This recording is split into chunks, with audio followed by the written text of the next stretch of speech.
Even with all of my lights turned up to warm, it is wild how freaking gray I look. Hi friends. Thank you so much for all the amazing feedback on the last video I posted. If you haven't seen it yet, I will link it up here. And due to the overwhelming positive feedback, I will be making that, hopefully, all being well, a monthly installment. So I do intend to get into that. However, we still have more palettes to get through, and it is only fitting in true Maddie fashion to put this palette to the test now on camera, now that it is completely irrelevant, because this brand is now launching a brand new palette already. I do plan on attempting to get my hands on that palette, but in the meantime, we are going to do first impressions of the Glaminatrix Cosmetics Nocturnal palette. And folks, I think that's all I want to say. The intros on this channel are always far too long. Let's just get into it. Cue the intro.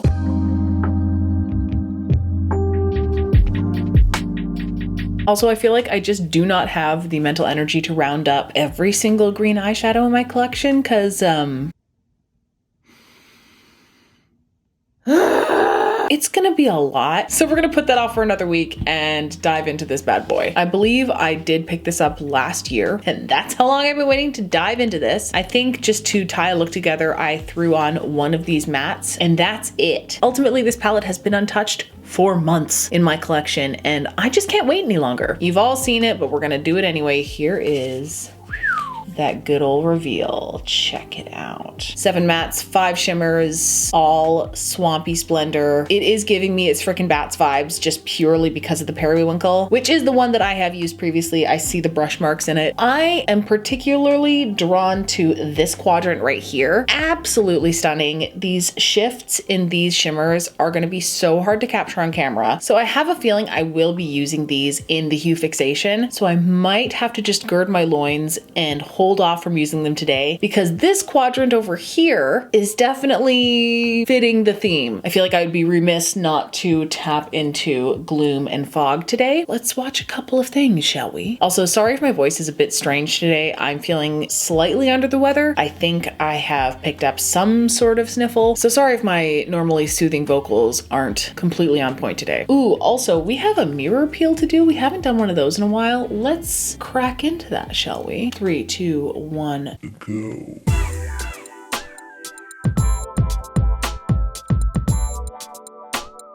Ooh, that was pretty good. These are really soft and a little crumbly. Yeah, these guys are gonna be messy as all get out. Actually, 1 or 2 of them very nearly exploded when I first received the package, but I managed to squish them back into submission. We'll see how long they hold. These are quite translucent actually, which is not what I was expecting. So it's almost impossible to see the shift on camera because they have essentially no base color to them. And I'm not showing them off very well, but I think these 2 here are actually the ones I'm going to be using today. We're just gonna jump right in because I don't want to edit down all of my freaking bloviating this time. Truly, that is half the battle with me, is just having to get through my garbled nonsense on camera. We're gonna stick within this quadrant. I believe it'll be a perfect match for the sweater today, but I think just so we can see it on the lid, we're going to throw in a little bit of dusk as well. Dusk does have a bronzy shift to it, so I think it will go nicely with some of these more neutral tones over here. So the shape I think I actually want to create is going to slope downward, just kind of feeling it. Let us begin by priming.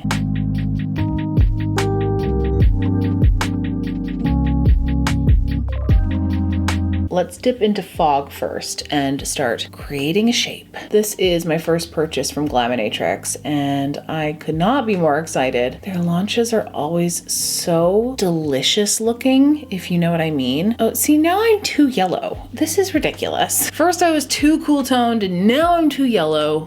Ugh. Really trying to focus that on the inner and outer portions of the look. This is a glorious mustard. Certainly effortless. Their new palette though just looks so good. But you know this one caught my attention. Shout out to all my swamp queens, my bog witches. I see you. And in case you're wondering, there is no plan. I am kind of just free balling this look. I'm trying to do something a little different. So far, I'm loving this shade though. Holy cow, it's nice. Let's tap into a little bit of gloom. Oh my God. God, I'm so excited for this. These yellow undertone browns always look so good on the lid, even though they're kind of poopy in the pan. You know, it's very baby diarrhea, which I know is not everyone's cup of tea. Okay, so this shade isn't blending splendidly, not splendidly blending. It's kind of not wanting to pack on the lid, but it's creating some darker, more concentrated patches up here. It might be one of those formulas that actually works better in reverse, which unfortunately is just not how I operate. I've tried it, it's not very fun for me, and that's okay. To each their own. I think we're gonna tuck that right into the eye bag here.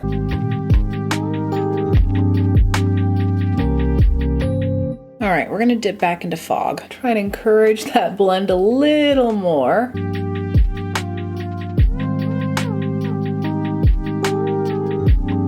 Using my trusty sidekick from Unearthly Cosmetics, my new best friend when it comes to cleaning up the edges of eyeshadow. I'm gonna try one more time here with Gloom.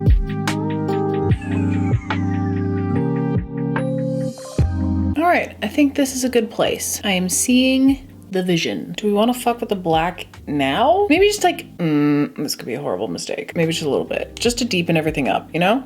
Just to make it ultra concentrated in those areas of depth. Let's tap into shadow and see what happens.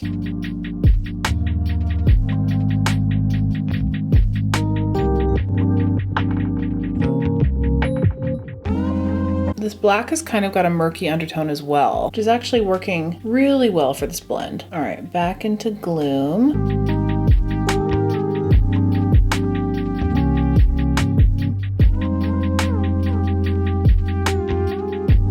And one more time into Fog.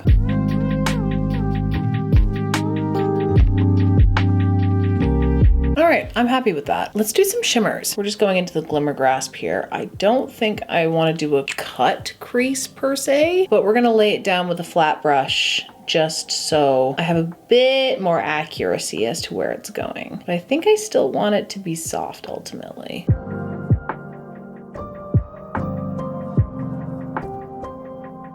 Gently tapping around the edges. I think we have to do this in a halo fashion. We'll do the outer edges with Dusk and the center with Constellation. Folks, Dust is crumbly as all get out, but let's see what happens here. Ooh, yep. Oh, that is so ridiculous. Let's go into Constellation.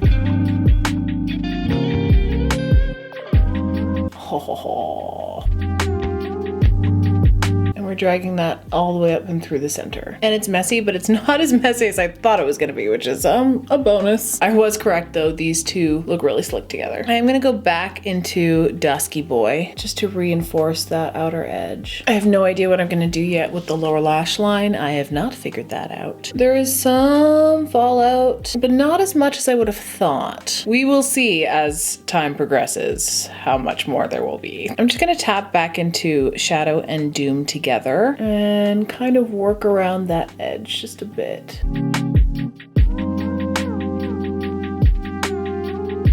All right, I'm pretty happy with how this look turned out. I think for right now, this is where it's gonna live. I'm gonna go finish this up on the other side, throw on some lashes, and then when we come back, we will finesse everything and complete the look. All right, other side is done. Lashes are on. These are Hostile Honey by Likely Lashes. Not ones that I gravitate towards generally, but I do really like them. They're just a little bit shorter than the average lash that I gravitate towards. Plus, they're not as winged out as some of my other shapes, so they just kind of show off all this eyeshadow a little bit better, which deserves a moment. Let's just make it clear. This eyeshadow deserves a moment. These brands have got to stop bringing their A game constantly because I'm running out of room. I'm running out of room in the studio. Let's continue. I think I want to do really boring blush. Sorry about it, but I want the eyeshadow to be king. I know, guys, I'm really sorry. It's so boring, but it's gonna look really good. It's gonna look super good with this look, and I apologize for how predictable I've become.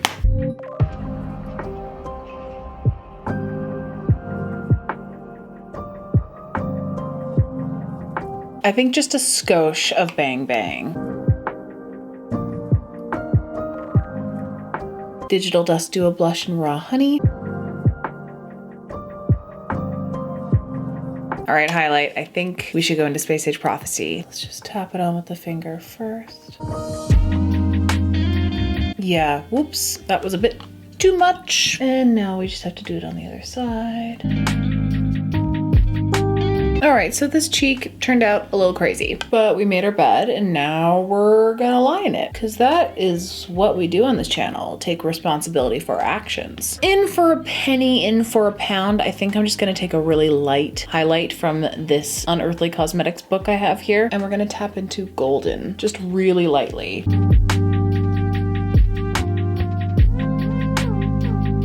Just at the very top of that cheek, just to try and add a hair more brightness. All right, I'm gonna quickly throw some stuff into the waterline. First, starting with a classic for me, Trick or Treat by ColourPop. Starting on the outer edge and ending at the 3/4 mark. I'm gonna use the NYX Epic Smoke Liner to tightline the top. And on the inside quarter, I'm going to use Marigold. It's really actually the inner 2/3, more like. All right, we are on the home stretch. I want to finish off the lower lash line with a tiny bit of Glimmer Grasp on a smaller brush. And we're gonna paint it right along that little pocket that I left open. All right, and what I'm gonna do is I'm gonna take Constellation from the palette and paint under here, which actually doesn't show up on camera all that great, but in my brain it ties everything together, so. We'll call it a wash. I think I actually will go back into Golden here for the inner corner. Last thing I want to do to finish the eye is take a blend of Shadow and Doom and quickly just create a little inner corner. We're so close, guys. Last thing I want to do is a lip, and we're gonna bust out some more Unearthly glosses because we can. I think I want to do something like this, although this is also kind of fun. Then Sappy would be kind of nice too. So my heart says Glint because it would look so good just on its own with a brown lip liner. I think that's what we're gonna try first, because you know what, follow your heart, and if you're not doing that, then what are we even doing here? So first off, let's go into this Buxom Power line in High Def Honey. All right, let's just go straight in with Glint and see what happens. That is precisely the outcome I wanted. We're done, we're done. We're putting the brushes down, we're calling it done. Folks, that is a wrap on the first impressions of the Glaminatrix Cosmetics Nocturnal palette. I gotta tell you, this is a nice, fun time for me. Like, the look came out better than I imagined it would, which is rare. There's no arguing with it. It's just good eyeshadow. The color story is really fun and swampy and grungy. The shimmers are spectacular. Honestly, at this point in the game, I am starting to run out of adjectives. The indie game is very strong right now. There's not much else to say other than the fact that they all gotta just chill for a bit so that my bank account can recover. I'm really glad I picked this up. This is a beautiful color story. Some of the mattes required a little bit of hand holding, as Teresa would say. Oh my god, what if Teresa watched this channel? She definitely doesn't watch this channel. Shout out to Teresa's dead. Oh my god, she is my idol. And she is also who I want to be when I grow up. I'm really looking forward to diving back into this. I think I will for next, I was gonna say next week, but that is definitely not a guarantee. I will dive back into this for the next video, which I do believe will be the April hue fixation. And that should give us an excuse to explore this more, at least trying out Murky, which is really calling to me. But all in all, I had a great time today. As always, Unearthly Cosmetics coming in clutch with that highlight, Golden, first of all, kind of saving this whole scenario. And then just to further blow my expectations out of the water with these glosses, these indie brands, they've got to stop. This is the conclusion of this video. The conclusion of this video is that indie brands have got to calm down. They can't keep doing this to us. But if you do want to go pick up some glosses, I do have a discount code. Use the code Madelaide for 10% off at checkout at unearthlycosmetics.com. Thank you. Ting. Unabashedly though, loving these glosses. And it is tying the whole room together. I think that's all I have to say. I'm just here vibing, you know? Ooh, I'm 33. I cannot say that anymore. I just can't. So I think that's it for me. I'm gonna head out. I think Daniel and I are doing grilled cheese with homemade soup tonight. So I'm gonna wrap this one up quick. Listen, she's got priorities. You know, looking cuter than I anticipated for someone who is premenstrual right now. So she is bloated and she is having a hard time mentally. Thank you guys for hanging out with me today. And, you know, thank you guys for being here. Comment down below whether or not you think I nailed the sweater eyeshadow combination today. All right, I'm gonna take the rest of this coffee and I am gonna love you and leave you. But before I do, please let me rattle off the spiel to you. Here are the many ways that you can help out my channel. You can give this video a big thumbs up. You can comment down below on what you thought of the video. You can subscribe. Any and all engagement with this video is crucial to its success in the algorithm. So if you have a few spare seconds, please engage with this video. You can follow me on Instagram. It's the only one I'm active on. I will leave that right there. And I don't know, post a really cute picture of yourself today and let people hype you up. You deserve it. And with that, folks, please stay safe, wash your hands, and I will see you in the next video. Bye. How many takes of saying the word bye can one do before it becomes meaningless? Okay, bye.